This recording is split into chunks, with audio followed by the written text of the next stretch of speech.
আমরা এসে গেছি। আপনারা তৈরি তো? স্টেশনারি ও প্রসাধনী দ্রব্যের অদ্বিতীয় এক সুপরিচিত নাম অক্ষয় স্টোর্স। এখানে রয়েছে হার্বাল প্রোডাক্টের বিপুল সম্ভার। কেয়াশেট, জবিস, রিফর্ম, সিনথল, লুই, সোমিস, ওশিয়া, পরম্পরা, পলকেম এমন সব চোখ ধাঁধানো হার্বাল প্রোডাক্টের সম্ভার অক্ষয় স্টোর্সে। কালার্স কসমেটিক্স এর মধ্যে আছে ল্যাকমি এলিটিন কালার এসেন্স। অক্ষয় স্টোর্স যশোহর রোড, হাবড়া বাজার 1 নম্বর গলির পাশে। আমাদের নতুন সংযোজন পতঞ্জলির বিউটি প্রোডাক্ট, বিউটি পার্লার ও সেলুন প্রোডাক্ট, নাচের ঘুঙুর, বিবাহের প্রসাধনী দ্রব্য। আমাদের নতুন ঠিকানা অক্ষয় বিউটি স্টোর্স, পুরনো সাপ্লাই অফিসের পাশের মার্কেটের দ্বিতলে, পিএল মেডিকেল গলি, হাবড়া, উত্তর 24 পরগনা। দূরাভাষ 9933482210।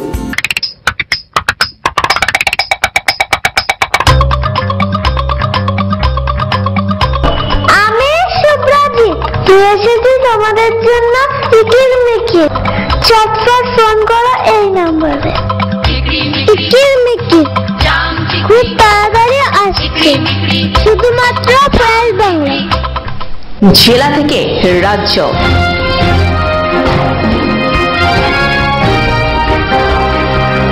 রাজনৈতিক চাপানোত্তর থেকে শুরু করে অপরাধীর আধার, সপ্তাহে 7 দিনের 7টি সেরা খবর জানতে থাকুন আমার সাথে।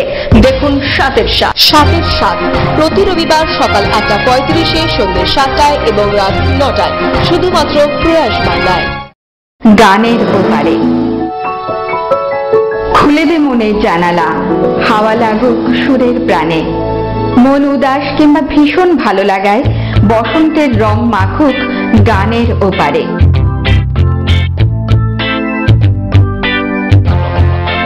তোমার পছন্দের গান শুনতে ছবি সহ হোয়াটসঅ্যাপে SMS করো।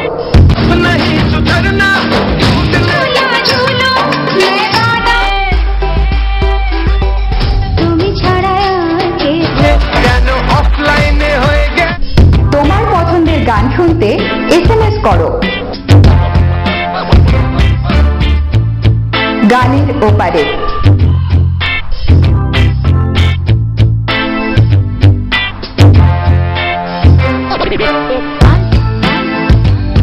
সোম, মঙ্গল, বুধ সন্ধ্যে ঠিক 7টায়,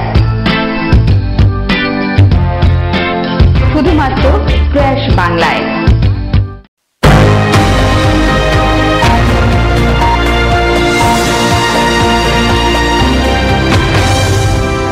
নমস্কার, আপনাদেরকে প্রয়াস বাংলায় স্বাগত। আপনাদের সঙ্গে রয়েছে আমি শাওলি। শুরু করব সংবাদ প্রয়াস। বিস্তারিত খবরে যাব, তবে তার আগে দেখে নেব আজকের নিউজ হেডলাইন্স। ভেজা পাট উদ্ধার করতে গিয়ে মেদিয়ার বিলেই মৃত্যু এক ব্যক্তির, তদন্তে অশোকনগর থানা।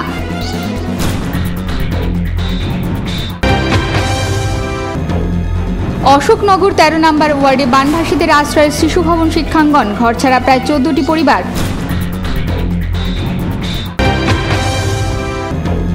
হাবড়া উদয়ন সংঘের 60তম দুর্গোৎসবে খুঁটি পুজো সম্পন্ন হল শুক্রবার।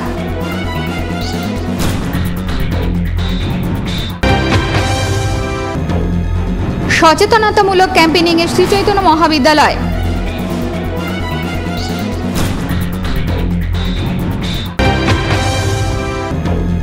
ফের এক নাবালিকার বিয়ে রুখে দিল হাবড়া চাইল্ড লাইন।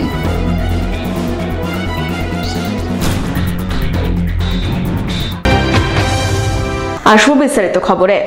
পাটে জাগ দেওয়ার পর টানা বৃষ্টিতে ভেসে গিয়েছিল ওই পাট। অবশেষে সেই পাট ফিরিয়ে আনতেই বুধবার থেকে নিখোঁজ হয়ে যায় অশোকনগর আশুদির বাসিন্দা আয়দার আলী। অনেক খোঁজাখুঁজির পরে স্থানীয় বাসিন্দা এবং অশোকনগর প্রশাসনের সহযোগিতায় বৃহস্পতিবার বিকেলে উদ্ধার হলো তার মৃতদেহ। বছর 58 আইহার আলী মণ্ডল শ্রীকৃষ্ণ পঞ্চায়েতের আশুদি অঞ্চলের বাসিন্দা। পেশায় আইহার মণ্ডল ছিলেন দিনমজুর। চলতি সপ্তাহের বুধবার থেকে নিখোঁজ ছিলেন আইহার। পরিবার সূত্রের খবর, সম্প্রতি পাটে জাগ দিয়েছিল স্থানীয় মেদিয়া বিলে। হঠাৎই নিম্নচাপের টানা বৃষ্টির কারণে মেদিয়া বিলে জলোচ্ছ্বাসের নিরিখে আইহার আলীর জাগ দেওয়া পাট ভেসে যায়। সস্ত্রীক আইহার ভেসে যাওয়া পাট খুঁজতে যান। স্ত্রী বাড়িতে ফিরে আসলেও আইহার নিখোঁজ হয়ে যান। বিলের জলেই দুর্ঘটনার আভাস পেয়ে বৃহস্পতিবার প্রায় 200 জন গ্রামবাসী নৌকা নিয়ে নিজেদের মতো খোঁজ করতে শুরু করে আইহারকে। অবশেষে বিকেল প্রায় 5:20 নাগাদ দেহ ভাসতে দেখা যায়। তড়িঘড়ি তাকে পাড়ে টেনে তোলা হয়। ভাই আব্দুল হাসান এই দুঃখজনক ঘটনা প্রসঙ্গে কি বলছেন শোনাবো। বিলে পাট পচাতে দিয়েছিল জাগটা, তাহলে বৃষ্টি হলো, নিম্নচাপের বৃষ্টিতে, ওই বৃষ্টিতে জাগটা ভেসে যাচ্ছিল। যাওয়ার পরে বাড়ির থেকে ওই বৃষ্টি মাথায় জাগ খুঁজতে বেড়ায় সঙ্গে। এটা হয়েছে আজকে বৃহস্পতিবার বুধবার। ওনার স্ত্রীও ছিল ওনার সঙ্গে, থাকার পরে ওনার স্ত্রী বাড়িতে চলে আসে ভাত নিয়ে যাওয়ার জন্য। তারপরে পরে দ্বিতীয়বার ওনার স্ত্রীকে ওনাকে আর খুঁজে পায়নি। বিভিন্ন জায়গায় খোঁজার পরে যখন পাওয়া যায়নি, গ্রামের সকলকে জানিয়েছে। আমরা ওই দিনে প্রায় 200 ছেলে নেমেছিলাম বিলে, কিন্তু কচুরিপানা থাকায় আমাদের খোঁজা সম্ভব হয়নি। সঙ্গে সঙ্গে প্রশাসনকে জানানো হয়, পুলিশ যথেষ্ট আমাদের সহযোগিতা করে। তারপরে গতকালকে বড়বাবু থানার উনি আমাদের সঙ্গে সকাল থেকে ছিলেন এবং সমস্ত বোট, লাইফ জ্যাকেটেরও ব্যবস্থা হয়েছিল। সারাদিন খোঁজার পরে তারপর শেষে যখন ফিরে আসছি, তখন আমাদের যে বোট ছিল, বোটে যারা ছিল তারাই দেখে লাস্টটা একটা সাইডে ভাসছে, সেখান থেকে উদ্ধার করা হয়। খবর যায় অশোকনগর থানায়। ময়না তদন্তের উদ্দেশ্যে পরবর্তীতে মৃতদেহ উদ্ধার করে নিয়ে যায় অশোকনগর থানার পুলিশ। খোকন কুণ্ডুর রিপোর্ট, প্রয়াস বাংলা। বঙ্গোপসাগরে ঘনীভূত নিম্নচাপের জেরে টানা বৃষ্টিতে বানভাসী বহু জায়গা। বানভাসী অশোকনগরের 13 নম্বর ওয়ার্ডেরও বেশ কিছু জায়গা, আর যার ফলে বাড়িঘর ছেড়ে স্থানীয় স্কুল, শিশু ভবনে আশ্রয় নিল প্রায় 13টি পরিবার, যাদের ভরণ পোষণের দায়িত্ব নিয়েছে স্থানীয় ক্লাব, জনকল্যাণ সভা এবং সাহায্যের হাত বাড়িয়ে দিয়েছে অশোকনগর পৌরসভা। বঙ্গোপসাগরে নিম্নচাপের ফলে টানা বৃষ্টির সম্মুখীন হয় গোটা বঙ্গ। এর ফলে হাবড়া, অশোকনগর শহর থেকে শহরতলির বিভিন্ন জায়গায় জল জমে যায়। জল নিকাশিতে কোদাল হাতে দেখা যায় পুর নিগমের কর্মীদের। দপ্তর সূত্রের খবর, বৃহত্তর অশোকনগর পুর নিগমের 13 নম্বর ওয়ার্ড জলের দাপটে ঘরছাড়া হলো প্রায় 14টি পরিবার। তবলামহল, রবীন্দ্রপল্লীর ঘরছাড়া এই বানভাসী পরিবার আশ্রয় নিল অশোকনগর শিশু ভবন বিদ্যাপীঠে। আমাদের এখানে জলে সব ডুবে গেছে, আমাদের ঘরে মারা জল হয়ে গেছে। আমরা ওখানে থাকার কোনো পরিস্থিতি নেই। আমরা এখানে স্কুলে এসেছি, আমাদের খাওয়া দাওয়ার ব্যবস্থা করছি। কোন স্কুলে এসেছেন? শিশু ভবন স্কুল। এই শিশু ভবন স্কুলে আমরা আসছি, আমাদের এরা সবাই মিলে খাওয়া দাওয়ার ব্যবস্থা করছে। আমাদের পরীক্ষা শিওরে দাঁড়িয়ে, কিন্তু ঘরে জল ঢোকায় বই নিয়ে স্কুলেই আশ্রয় খুঁজে নিল অশোকনগর বয়েজ গ্রেড স্কুলের 6ষ্ঠ শ্রেণীর স্কুল পড়ুয়া। পরীক্ষা আছে তো কালকে, সেই জন্য। স্কুলে এসেছিস কেন এখন? আমাদের ওখানে জল উঠেছে ঘর বাড়িতে, সেই জন্য। ঘর বাড়িতে জলে ডুবে গেছে? কবে এসেছিস এখানে? এখানে পরশুদিন। 3 দিন ধরে স্কুলে আশ্রয় নিয়েছে প্রায় 50 থেকে 60 জন বানভাসী। এদেরকে প্রাথমিকভাবে ডাল, ভাত, সোয়াবিন, ডিমের সরবরাহ করে সাহায্যের হাত বাড়িয়ে দিল জনকল্যাণ সভা। জনকল্যাণ সভা অশোকনগর তথা বিস্তীর্ণ জায়গা 24 পরগনার একটা পরিচিত নাম, এবং দীর্ঘদিন ধরে জন্মের থেকেই নামের সঙ্গে সঙ্গতি রেখে এরা জনসেবামূলক কাজ করে আসছি। এবং তারই একটা সুযোগ আবার আমাদের এসে প্রাকৃতিক বিপর্যয়ের জন্য। এর সঙ্গে তো লড়াই করে পারা যায় না, মানুষ তার সামর্থ্য অনুযায়ী সাহায্য করে। জনকল্যাণ সভা তার সাহায্যের ডালি নিয়ে এই বন্যা বলবো না, বৃষ্টির জলে যারা দুর্দশাগ্রস্ত অবস্থায় এসে শিশু ভবন স্কুলে উঠেছেন, তাদের সাহায্যের জন্য তাদের সামর্থ্য অনুযায়ী এগিয়ে এসছেন। এবং আজকে দুবেলার তাদের খাবার দাবারের পুরো দায়িত্ব তারা গ্রহণ করেছেন। কি কি ব্যবস্থা করেছেন এখানে? সকালে টিফিন যা দিয়েছেন, বিকেলে ডাল, তরকারি, ডিম, ভাত, রাত্রিরও সেই একই ব্যবস্থা, সঙ্গে বিকেলে টিফিনের ব্যবস্থা তাদের সামর্থ্যের মধ্যে এটা করেছেন। এবং সবসময় পৌরসভার সঙ্গে ক্লাবের উদ্যোগেও যোগাযোগ রাখা হচ্ছে, যে স্কুলে আছেন তারা সেখানে যাতে সুষ্ঠুভাবে থাকতে পারেন, স্কুলেরও যাতে কোনো অসুবিধা না হয়, সেগুলো দেখা, সমস্ত দিকেই বিচার বিবেচনা করে তারা প্রশাসনের সঙ্গেও যোগাযোগ রাখছে। পৌরসভা থেকে অবশ্যই এদের জন্য ব্যবস্থা নেওয়া হবে, এমনই দাবি জানিয়ে 15 নম্বর ওয়ার্ডের ওয়ার্ড কাউন্সিলর তথা সিআইসির সদস্য কৃষ্ণা চক্রবর্তী কি বলছেন শোনাবো। এখানে তো আমাদের 13 নম্বর ওয়ার্ডের নিচু জমি আছে, সেখানটা জল উঠে গেছে সবার বাড়িতে। ওখান থেকে 13টা ফ্যামিলিকে স্কুলে এনে রাখা হচ্ছে। এখন পর্যন্ত এই জনকল্যাণ সমিতি এদের ত্রাণের ব্যবস্থা, সভা এদের ত্রাণের ব্যবস্থা করেছে। আজকে তো সবার খাওয়া দাওয়ার ব্যবস্থা করেছে, ভাত, ডাল, সয়াবিন, ডিম, সকালেও চিরা দিয়েছে। আমি পৌরসভার চেয়ারম্যান জানেন, চেয়ারম্যান আসতেন, কিন্তু আমাদের একজন স্টাফ মই ভেঙে পড়ে গিয়ে হসপিটালে সেখানে গেছেন। আমি চেয়ারম্যান আসলে চেয়ারম্যানের সাথে কথা বলে এদের ত্রাণের ব্যবস্থা করব। আর বৃষ্টি নেই এখন, আমি ওকে বলবো, জটিল আছে পৌরসভা স্টাফ, ওকে বলবো এখানে একটু ব্লিচিং আর চুন ছড়িয়ে দিতে। খোকন কুণ্ডুর রিপোর্ট, প্রয়াস বাংলা। শরতের আকাশে বাতাসে ভেসেছে আগমনী সুর, শুরু হয়ে গেছে শারদীয়া কাউন্টডাউন। আর এরই মধ্যে শুক্রবারে হাবড়া উদয়ন সংঘের উদ্যোগে আয়োজিত হলো খুঁটি পুজো, যাদের পুজো এবারে 60তম বর্ষে পদার্পণ করতে চলেছে। বাজলো তোমার আলোর বেনু, মাতলো যে ভুবন, বাজলো তোমার আলোর বেনু।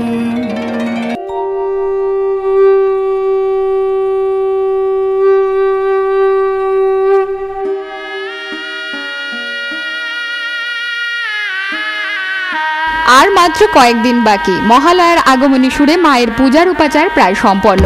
ধূপ ধুনা, কাসর ঘণ্টা, তেল সিঁদুরের দোতনায় হাবড়া ঝরঝরিয়াতলার মধ্যস্থ উদয়ন সংঘের 60তম দুর্গোৎসবের শুক্রবার খুঁটি পুজোর মাধ্যমে শুরু হলো প্রথম পর্যায়। ক্লাব সূত্রের খবর, আদি গ্রাম্য আদলে দুর্গা প্রতিমাই এবারের মাতৃপূজার প্রধান আকর্ষণ। রাজস্থানের মন্দিরের আদলে তৈরি হতে চলেছে উদয়ন সংঘের পুজো মণ্ডপ। সঙ্গতি রেখে থাকছে চন্দননগরের আলোকসজ্জা। পুজো কমিটির সেক্রেটারি স্বপন গুহ কি বলছেন শোনাবো। আমাদের উদয়ন সংঘের 60তম দুর্গা উৎসবের আমরা আজকে খুঁটি পূজার মাধ্যমে আমাদের মণ্ডপ তৈরি আমরা শুরু করেছি। আমরা চাই হাবড়ার সমস্ত গ্রামবাসীরা, হাবড়া শহরের সমস্ত মানুষ আমাদের এই পুজো মণ্ডপে উপস্থিত হবেন এবং প্রতিমা দর্শন করবেন এবং আমাদের সঙ্গে সহযোগিতা করবেন। আমরা খোকন কুণ্ডুর রিপোর্ট, প্রয়াস বাংলা। আর অন্যান্য খবর, তবে এই মুহূর্তে সময় হয়ে গিয়েছে একটা ছোট বিজ্ঞাপন বিরতির। সঙ্গে থাকুন। ডলফিন মেডিকেল ক্লিনিক, উচ্চ ক্ষমতা সম্পন্ন সর্বাধুনিক ডিজিটাল মেশিনে এক্স-রে করা হয়। এছাড়াও আমাদের এখানে digital ultrasonography, colour Doppler, echocardiography, Holter monitoring, computerised pathology এবং ইসিজি করা হয়। রয়েছে সব রকম হরমোন পরীক্ষার জন্য এলেজার রিডার এবং সোডিয়াম পটাশিয়াম পরীক্ষার জন্য flame photometer. Dolphin medical clinic diagnostic centre, 650A/1 Chowringhee মোড়, অশোকনগর পোস্ট অফিসের দিকে। আপনি কি টেকসই জুতোর খোঁজ করছেন? নিশ্চিন্তে চলে আসুন রোহিত ফুটওয়্যারে। নিজস্ব কারখানায় তৈরি, বিশ্বাসযোগ্য, মধ্যবিত্তের একেবারে হাতের মুঠোয় রোহিত ফুটওয়্যার। পাইকারি ও খুচরো বিক্রয়ের নির্ভরযোগ্য প্রতিষ্ঠান রোহিত ফুটওয়্যার। 1 নম্বর প্ল্যাটফর্মের নিচে, পুরাতন হাসপাতাল রোড, হাবড়া, উত্তর 24 পরগনা। টেকনো ইন্ডিয়া বাণীপুরে আপনাদের স্বাগত। Computer science and engineering, information technology, electronics and communication engineering, applied electronics and instrumentation engineering, electrical and electronics engineering এবং মেকানিক্যাল ইঞ্জিনিয়ারিং কোর্সে ভর্তি চলছে। বিটেক রেগুলার এবং লেটারাল স্টুডেন্টদের সরাসরি ভর্তির সুবর্ণ সুযোগ। Techno India Banipur, Habra. Career নিয়ে চিন্তিত? সরকারি ও বেসরকারি চাকরি পরীক্ষার সব ধরনের ডিপ্লোমা কোর্স, সার্টিফিকেট কোর্স করতে হলে আজই চলে আসুন ভারত সরকার দ্বারা পুরস্কৃত কম্পিউটার প্রশিক্ষণের শ্রেষ্ঠ সংস্থা all India Mahatma Gandhi computer সাক্ষরতা মিশনে। শুধুমাত্র আমাদের এখানে দক্ষ ফ্যাকাল্টি দ্বারা আইটি, এফএ, ডিটিপি, ডিসিএ, ডিওএপি, ট্যালির মতো চাকরিমুখী কোর্স করানো হয়। এছাড়াও টাইপ ও স্পোকেন ইংলিশে নিজেকে পারদর্শী করে তুলুন। আমাদের একটি শাখা হাটতুবা হাই স্কুলের বিপরীতে, অপর শাখাটি হাবড়া পৌরসভার নিকট। ফিরে এলাম বিরতির পর, আপনারা দেখছেন সংবাদ প্রয়াস। নজর রাখবো পরবর্তী খবরে। ইতিমধ্যেই মুখ্যমন্ত্রী মমতা বন্দ্যোপাধ্যায়ের নির্দেশে ঘোষিত হয়েছে সেভ লাইফ সেভ ড্রাইভ, আর যার নিরীক্ষে বাধ্যতামূলক হয়েছে বাইক আরোহীদের জন্য হেলমেট। সেই মতো শুক্রবারে হাবড়ার রাজপথে অশোকনগরের শ্রী চৈতন্য মহাবিদ্যালয়ের উদ্যোগে ছাত্রছাত্রীরা হাবড়ার রাজপথে নামলো এক সচেতনতা শিবিরকে সামনে রেখে। মুখ্যমন্ত্রী মমতা বন্দ্যোপাধ্যায়ের নির্দেশে ঘোষিত হয় save life save drive. Bike আরোহীদের জন্য রাজ্য জুড়ে বাধ্যতামূলক হেলমেট। শুধু তাই নয়, এই নিরিখে নির্দেশ নেওয়া নো হেলমেট নো পেট্রোল। এই সচেতনতা বার্তাকে আরও একবার মানুষের কাছে পৌঁছে দিতে শুক্রবার পথে নামল শ্রী চৈতন্য মহাবিদ্যালয়ের ছাত্রছাত্রীরা। হাতে প্ল্যাকার্ড নিয়ে তাদের একটাই দাবি, একটু সতর্ক হয়ে হেলমেট পরে বাইক চালান। প্রসঙ্গত শুধু পথেই নয়, কলেজেও বাইক নিয়ে আসতে হলে পড়তে হবে হেলমেট। সমাজকে সচেতন করতে যুব সমাজের এই শিবির সত্যি প্রশংসার দাবি রাখে। কলেজ থেকে একটা প্রোগ্রাম সৃষ্টি হয়েছিল, কেননা NSS programme, safe drive programme, কেননা দিনে দিনে যে দুর্ঘটনা বেড়ে চলেছে সেইটা আমাদের মানে একটা উদ্দেশ্য ছিল যে সবাইকে জানানো যে হেলমেট পরে তোমরা গাড়ি চালাও, যাতে ভবিষ্যতে লাইসেন্স ছাড়া তোমরা রাস্তায় বেরিয়েও না, ভবিষ্যতে প্রবলেম হবে এতে। কেননা মুখ্যমন্ত্রী মমতা বন্দ্যোপাধ্যায় যেসব জিনিস সৃষ্টি করেছে এটা সমাজে উন্নতির জন্য, সেটা আমরা মানুষের তুলে ধরেছি। আজকে যেসব মানুষ হেলমেট পরে যাচ্ছে তারা হয়তো সেফ ড্রাইভ করছে, ভবিষ্যতে মানে আরও যেসব মানুষ হেলমেট পরছে না তারা যেন ভবিষ্যতে সচেতন হয়, যেন হেলমেট পরে তারা যেন রাস্তায় গাড়িটা চালায়। দেবকুমারের সাথে খোকন কুণ্ডুর রিপোর্ট, প্রয়াস বাংলা। বৃহস্পতিবার রাত্রে খবর আসে বছর 15 ছাত্রীর সাথে বিয়ে ঠিক হয়েছে গোবরডাঙ্গা কলেজের প্রথম বর্ষের ছাত্রের। আর সেই মতো গোবরডাঙ্গা পুলিশ ফাঁড়ি এবং চাবড়া চাইল্ড লাইনের সহযোগিতায় ওই নাবালিকাকে উদ্ধার করে তুলে দেওয়া হয় তার পরিবারের হাতে। বৃহস্পতিবার রাতে হঠাৎ হাবড়া চাইল্ড লাইন একটি ফোন মারফত জানতে পারে গোবরডাঙ্গা খাটুরিয়া গার্লস হাই স্কুলের একাদশ শ্রেণীর ছাত্রী গোবরডাঙ্গা কলেজের কলা বিভাগের প্রথম বর্ষের ছাত্রের সঙ্গে স্থানীয় একটি মন্দিরে বিয়ে করছে। তড়িঘড়ি হাবড়া চাইল্ড লাইন গোবরডাঙ্গা ফাঁড়ির সহযোগিতায় নাবালিকার বিয়ে রুখে দেয়। পরবর্তীতে নাবালিকাকে পরিবারের হাতেই তুলে দেয় হাবড়া চাইল্ড লাইন। নাবালিকা মেয়ের 15 বছর বয়স, ক্লাস 11-এ পড়ে। মেয়েটার বিয়ে হবে বলে আমরা খবর পাই, আমাদের 2 নম্বরে ফোন করে। তারপর আমরা সাথে গোবরডাঙ্গা এবং হাবড়া জানানো হয়, মেয়েটাকে উদ্ধার করা হয় এবং আজকে সিদ্ধান্ত প্রোডাকশন করা হয়। দেবকুমারদের রিপোর্ট, প্রয়াস বাংলা। সংবাদ প্রয়াস এখনকার মতো এ পর্যন্তই। তবে অন্যান্য অনুষ্ঠানের জন্য নজর রাখুন প্রয়াস বাংলার পর্দায়। প্রয়াস বাংলা সবার আগে সবার মনে।